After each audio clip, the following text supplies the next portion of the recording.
अस्सलाम वालेकुम। हमने कल की क्लास में पढ़ा था कि रेडिएशन फॉर्म, वो पार्ट 1 था। आज उसका पार्ट 2 देखेंगे। कल की क्लास में हमने देखा था कि थ्री मैट्रिक्स जो हमारे पास थ्री डायगोनल दिए हुए थे, उसको हम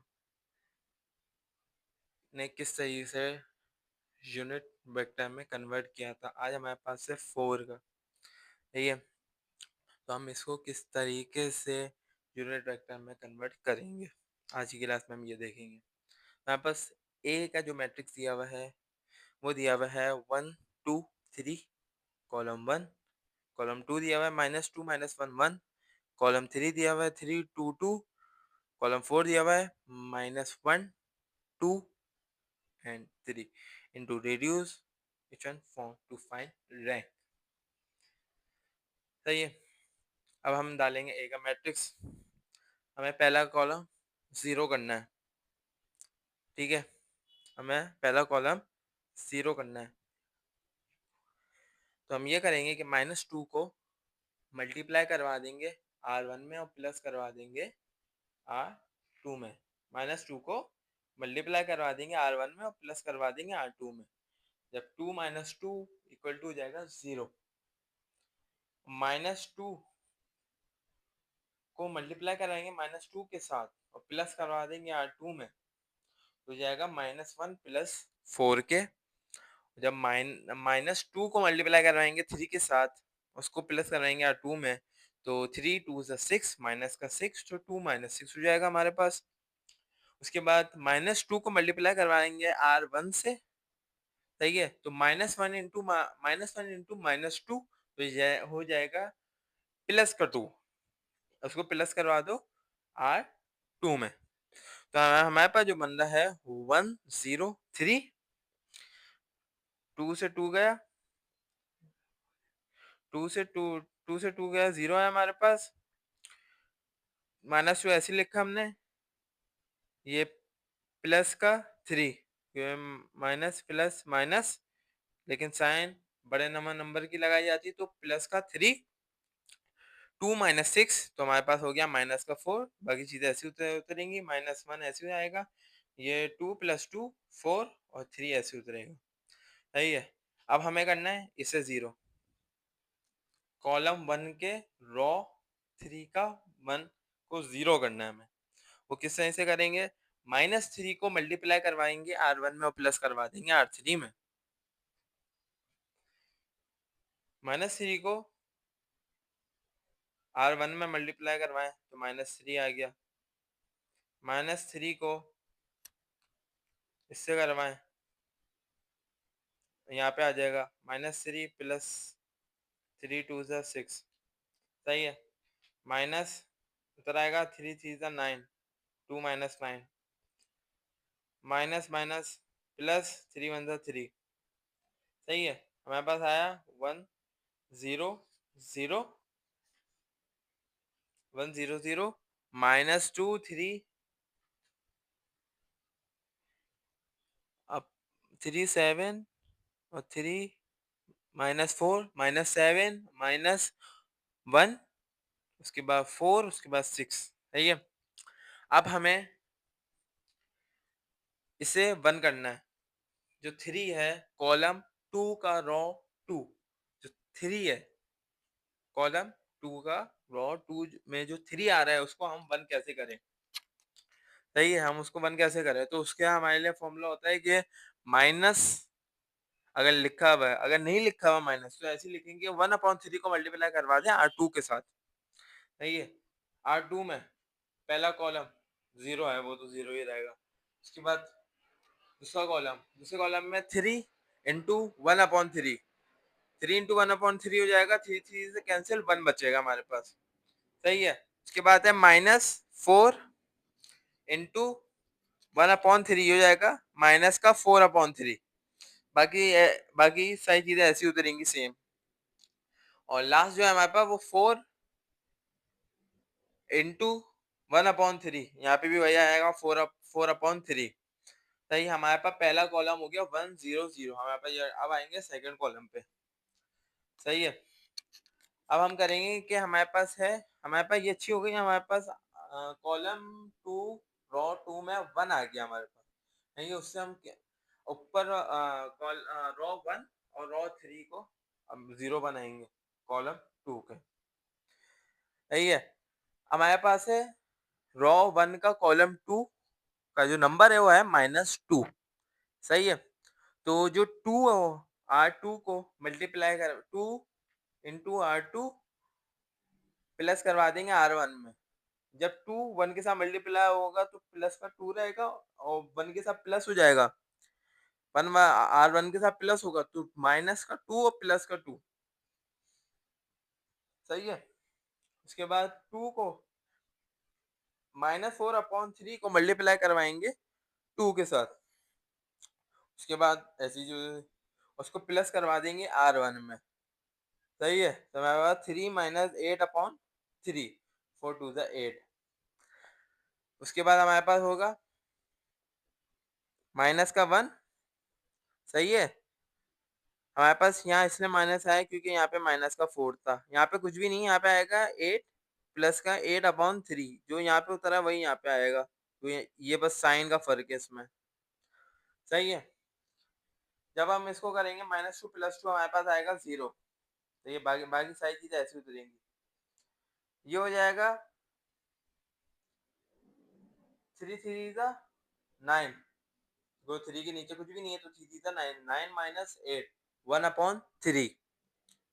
सही है, माइनस का 4/3 और माइनस का 7 ऐसे उतरेगा। माइनस का 1 प्लस 8/3 1 के नीचे कुछ भी नहीं है तो 3 वहाँ जाके मल्टीप्लाई हो जाएगा। सही है, 3 हो जाएगा 3 प्लस 8। हमारे पास क्या है 3 प्लस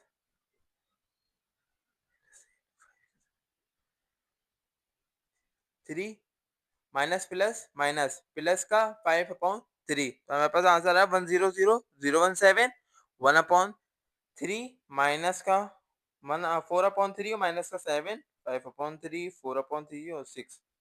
अब हमें इसको इसको 0 करना है तो करेंगे R2 को मल्टीप्लाई करवा दें -7 के साथ और प्लस करवा दें R3 में। ये हमने किया, इसको मल्टीप्लाई करवाया हमारे पास 7 - 7। सही है, माइनस का 7 ये तो ऐसे उतरेगा माइनस माइनस प्लस 7 4 28/3। सही है, R2 के साथ यहाँ आएगा -6 ऐसे उतरेगा माइनस जो हमने ये लिखा है टर्म उसका माइनस 7 4 28/3। सही है, इसको हो जाएगा कैंसिल, यहाँ 0 आ गया हमारे पास। ये हो जाएगा 1/3 माइनस का 4/3। सही है, 7 3 21 7 3 21 हो जाएगा तो माइनस का 21 प्लस का 28 प्लस का 7/3। सही है, 5/3 ऐसे उतरेगा 4/3 ऐसे उतरेगा 6 - 28/3 6 3 18 18 - 28 माइनस का 10/3। सही है, हमारे पास फर्स्ट कॉलम 100 हो गया, सेकंड कॉलम 010 हो गया। अब थर्ड कॉलम बनाना है 001।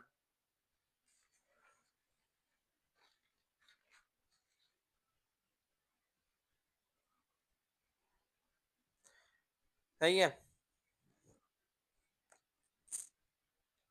हमारे पास यहाँ जो था वो था हमारे पास 7/3।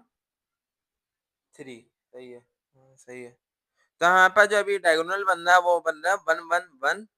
मतलब कि कॉलम नंबर 1 में बन रहा है 100, कॉलम नंबर 2 में 010, कॉलम नंबर 3 में 1/3 सेकेंड -4/3 और 1 ये हमारा बन रहा है। सही है, उसके बाद अब हमें बनाना है कॉलम नंबर 3 के ऊपर की दो रो है उसको बनाना है 0 0। कॉलम नंबर 3 की ये कॉलम नंबर 3 है। सही है, इसके ऊपर के दो दो 1/3 को 0 बनाना है और -1/3 को 0 बनाना है। उसको किस तरह बनाएंगे, माइनस का 1/3 R3 के साथ मल्टीप्लाई करवाएंगे और प्लस करवा देंगे R1 के साथ। क्यों 3 के साथ ही क्यों मल्टीप्लाई करवा रहे हैं, क्योंकि हमारे पास यहाँ पे 1 है इसलिए हम उसके साथ मल्टीप्लाई करवा रहे हैं उसे। तो हमारे पास जो आंसर आएगा वो आएगा 100, 010, 1/3 माइनस का 1/3, सही है, माइनस का 4/3 और 1, और बाकी ये आएगा 5/3 माइनस का 10/21, 4/3 माइनस का 10/7, ये ऐसे उतरेगा, सही है। हमारे पास आ रहे हैं अभी 100, 010, 0 माइनस 4/3 और 1, ठीक है। अब हमें इसको बनाना है 0 ताकि हमारे पास यूनिट वेक्टर आ जाए डायगोनल में, सही है। अब हम करेंगे -4/3 को, सही है, माइनस का 4/3 को करेंगे हम,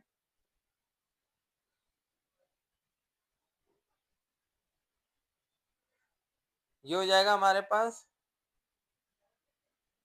कैंसिल, कैसे, हमारे पास होगा कैंसिल, माइनस का 4/3 प्लस का 4/3 हमारे पास कैंसिल हो गया, हमारे पास 0 आ गया, सही है। 4/3 माइनस का 40/21, 4/3 माइनस का 21, सही है, क्योंकि 40 से है हमारे पास।